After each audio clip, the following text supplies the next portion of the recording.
नमस्कार, आप देख रहे हैं बिहार स्पेशल। मैं हूं आपके साथ रेखा मिश्रा। बुलेटिन की शुरुआत करेंगे राजद नेता तेजस्वी यादव की। दरअसल राजद नेता लगातार जो है तेजस्वी यादव बिहार की कानून व्यवस्था को लेकर के एनडीए सरकार पर हमला बोल रहे हैं। कल उनका एक बयान सामने आया था जहां पर उन्होंने कानून व्यवस्था की स्थिति को लेकर के बड़ा हमला बोला था और कहा था कि बिहार में अपराधियों का बोलबाला है। पुलिस प्रशासन, कानून व्यवस्था नीतीश कुमार और एनडीए के राज्य में चौपट हो चुकी है।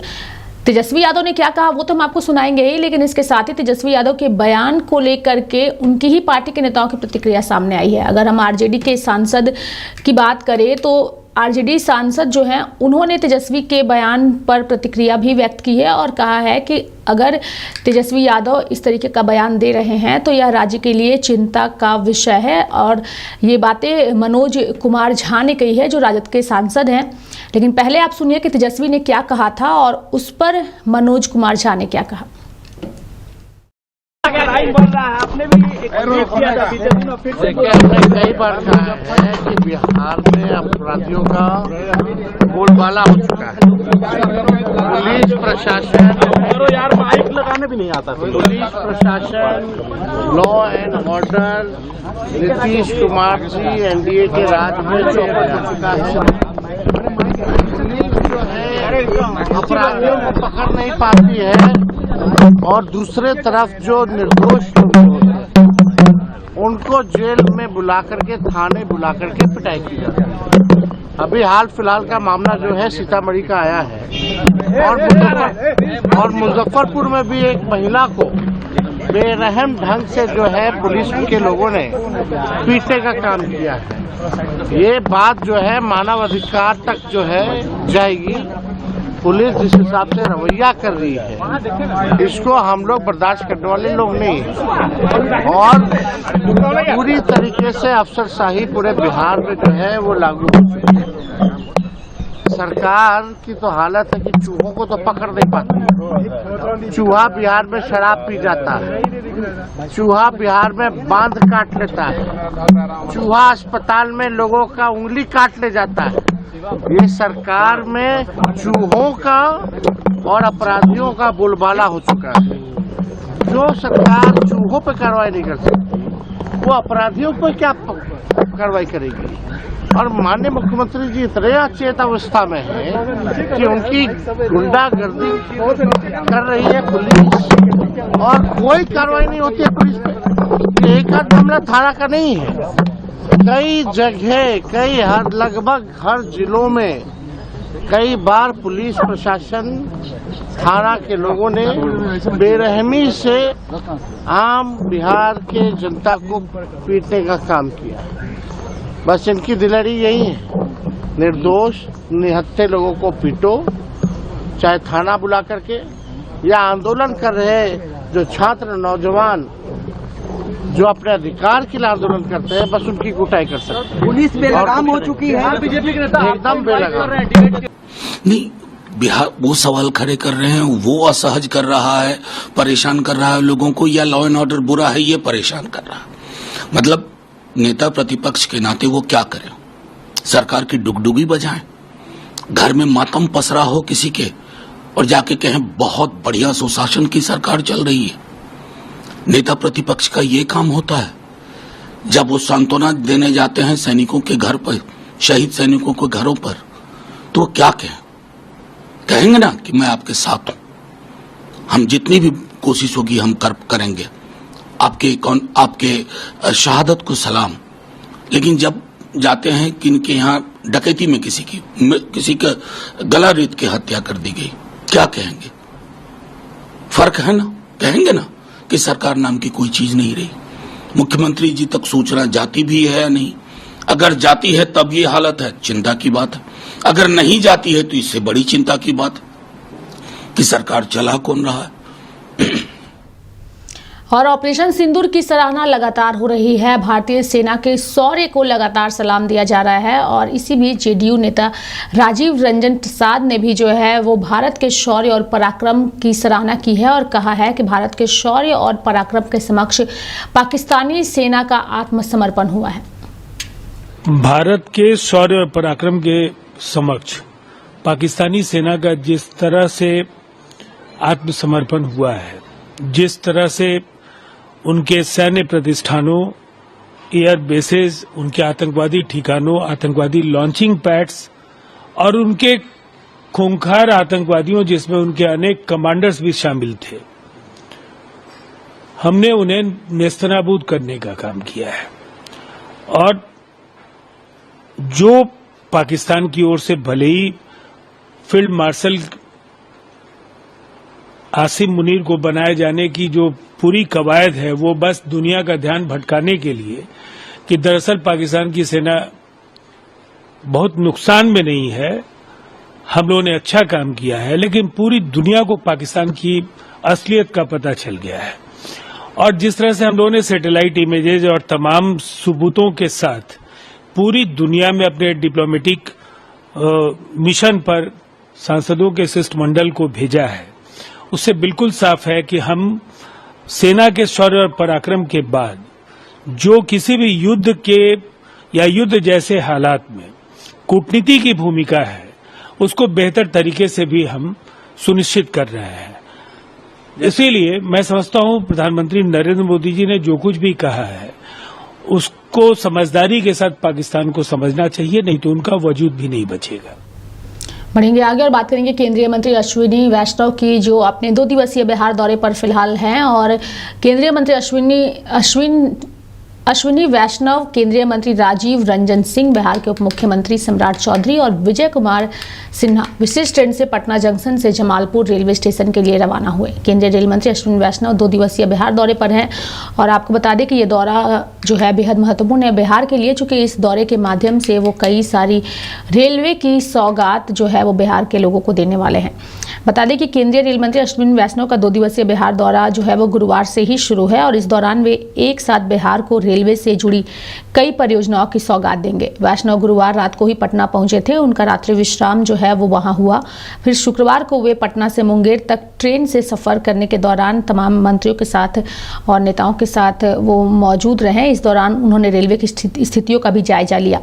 जमालपुर में आज वे कई परियोजनाओं की सौगात भी देंगे। जो सूत्रों के मुताबिक जो जानकारी है उसके मुताबिक अश्विनी वैष्णव गुरुवार रात 11 बजे पटना एयरपोर्ट पहुंचे थे। उनका रात्रि विश्राम पटना में हुआ और रेल मंत्री का मुख्य दौरा आज जो है वो है, यानी कि आज वो पटना से मुंगेर तक उन्होंने ट्रेन से सफ़र किया है। और आपको बता दें कि आज रेल इंजन कारखाना जमालपुर का निरीक्षण भी उन्होंने किया है। साथ ही जमालपुर में बड़ी सौगात भी देने वाले हैं। वे बिहार से जुड़ी रेल परियोजनाओं की समीक्षा भी करेंगे। साथ ही अश्विनी वैष्णव जमालपुर में वैगन POH स्थल की नींव रखेंगे। बता दें कि दोपहर के बाद वे वापस पटना भी रवाना हो जाएंगे। साथ ही प्रधानमंत्री नरेंद्र मोदी के बिहार दौरे से पहले रेल मंत्री की इस यात्रा को बेहद अहम माना जा रहा है। पिछले महीने पहलगाम में आतंकी हमले के बाद भारत और पाकिस्तान के बीच तनातनी बढ़ने के कारण अश्विनी वैष्णव का बिहार दौरा टल गया था। अब जब सीमा पर स्थिति पहले से बेहतर हुई है तो उन्होंने बिहार दौरे की योजना बनाई और उसी के तहत आज उन्होंने बिहार को लेकर के कई योजनाओं की सौगात भी दी है।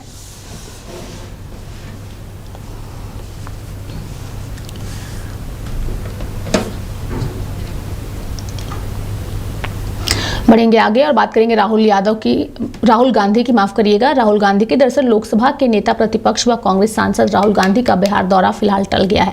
वे 27 मई को बिहार दौरे पर आने वाले थे। नालंदा के राजगीर में संविधान सुरक्षा सम्मेलन में शिरकत करने वाले थे और इस दौरान पिछड़े वर्ग के छात्रों को उन्हें सम्मानित भी करना था, लेकिन अब यह कार्यक्रम 27 मई को नहीं होगा। इसके पीछे का कारण यह है कि सभा करने के लिए राजगीर में उन्हें हॉल खाली नहीं मिला। इसके कारण इस कार्यक्रम के डेट को आगे जून माह के लिए बढ़ा दिया गया है। अब राहुल गांधी का कार्यक्रम जून महीने में होगा। सभा के लिए अब पहले हॉल की बुकिंग होगी, उसके बाद ही डेट की घोषणा जो है वो की जाएगी। संविधान सुरक्षा सम्मेलन आयोजन समिति के सदस्य मंजीत आनंद साहू ने बताया कि मई महीने में राजगीर में कन्वेंशन हॉल खाली नहीं है। हॉल खाली नहीं रहने के कारण अब मई में राहुल गांधी का कार्यक्रम होने की उम्मीद नहीं दिख रही है। अब राहुल गांधी का जून के दूसरे सप्ताह में बिहार दौरा होने की संभावना है। हालांकि अभी उनके बिहार दौरे की तारीख तय नहीं हो पाई है। उन्होंने कहा है कि इस बार पहले हॉल की बुकिंग कर लेते हैं, फिर तारीख का ऐलान करेंगे। उम्मीद है कि जल्द ही इसकी घोषणा की जाएगी। बिहार में कुछ महीने बाद विधानसभा चुनाव है और इस चुनाव से पहले 4 बार राहुल गांधी बिहार आ चुके हैं, जिनमें उनका 5वां दौरा होने की संभावना है। अभी हाल ही में 15 मई को राहुल गांधी पटना और दरभंगा में आए थे। दरभंगा में भी प्रशासन ने उन्हें अंबेडकर छात्रावास जाने से रोकने का प्रयास किया था। बाद में वो पैदल वहां गए और दलित छात्रों से संवाद किया। उसके बाद पटना के लोदीपुर स्थित सिटी मॉल में समाजसेवियों और कांग्रेस नेता के साथ फूले फिल्म भी उन्होंने देखी थी। इस दौरान कुछ लोगों ने हंगामा मचाया था। उनके पास टिकट और पास रहने के बावजूद उन्हें सिनेमा हॉल में घुसने नहीं दिया गया था। नहीं बताओ, आपकी कंस्टिट्यूंसी में आपका अगर आप MP बनोगे तो क्या प्लान है? व्हाट्सएप नंबर जारी किया और समय कम था, फिर भी लोगों ने हजारों सजेशंस भेजे। 50,000 ज्यादा हमने मेन सजेशन क्या है?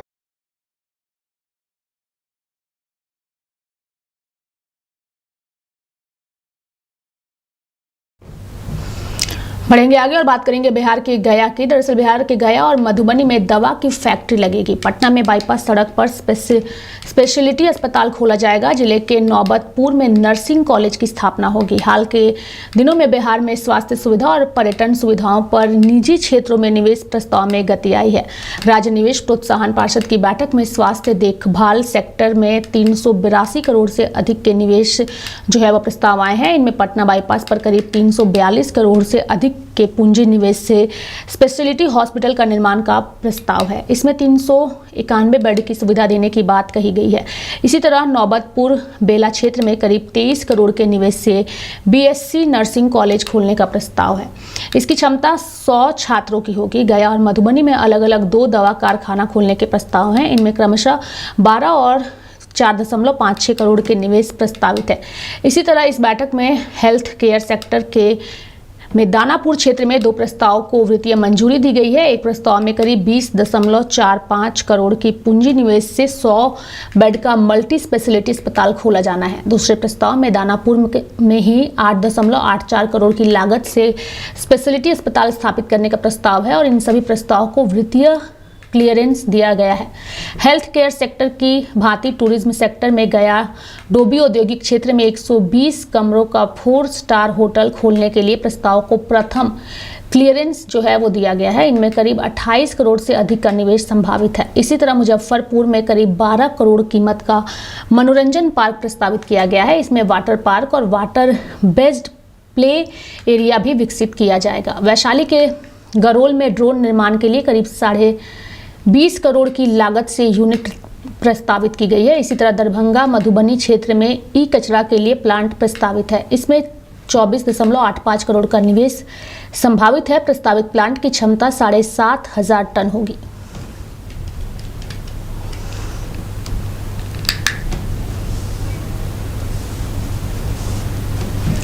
बढ़ेंगे आगे और बात करेंगे लालू प्रसाद यादव की। दरअसल लैंड फॉर जॉब घोटाले में मनी लॉन्ड्रिंग के मामले को लेकर बड़ी सुनवाई है और लालू प्रसाद यादव की मुश्किलें जो है वो बढ़ सकती है। राष्ट्रपति द्रौपदी मुर्मू द्वारा मुकदमा चलाने की मंजूरी मिलने के बाद अब यह मामला अदालत में निर्णायक मोड़ पर पहुंच गया है। 9 मई को राष्ट्रपति ने भारतीय दंड संहिता की धारा 197(1) और भारतीय नागरिक सुरक्षा संहिता 2023 की धारा 218 के तहत अभियोजन की अनुमति दी थी।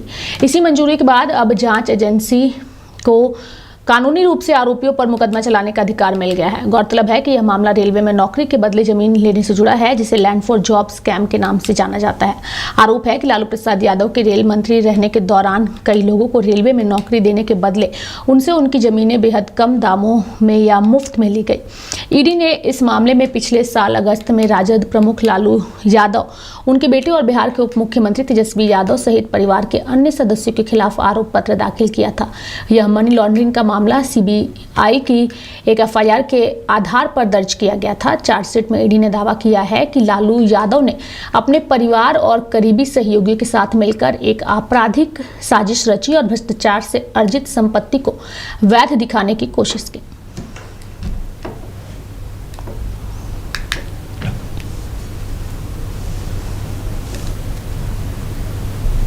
बढ़ेंगे आगे और बात करेंगे बिहार बीजेपी के अध्यक्ष दिलीप जायसवाल की, जिन्होंने ऑपरेशन सिंदूर की सराहना की और कहा कि ऑपरेशन सिंदूर से देश की जनता बेहद खुश है।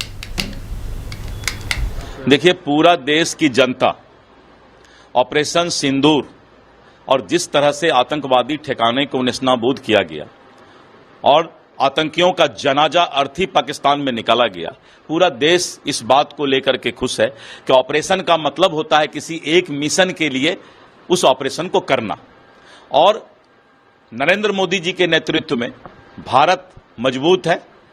भारत एक नए भारत के रूप में जो है आज दुनिया के सामने पेश हो रहा है। तो इसलिए जो है आने वाले समय में भारत का इस तरह का जो ऑपरेशन हुआ है पूरा दुनिया याद रखेगा। प्रधानमंत्री ने यह भी कहा है कि मोदी का दिमाग ठंडा रहता है, लेकिन लहूगढ़ में मोदी के नसों में लहू नहीं गर्भ सिंदूर बह रहा है। असल है क्या कि ये नेहरू परिवार को गुलामी का शासन में रहने की आदत लग गई थी, तो नेहरू का परिवार दूसरे देश के लोगों का ज्यादा समर्थक बन जाता है, पाकिस्तान का, चीन का। अभी देश बेनकाब करेगा ऐसे नेताओं को जो लोग पाकिस्तान और चीन का खाते हैं, हिंदुस्तान का, और पाकिस्तान और चीन का गुणगान करते हैं।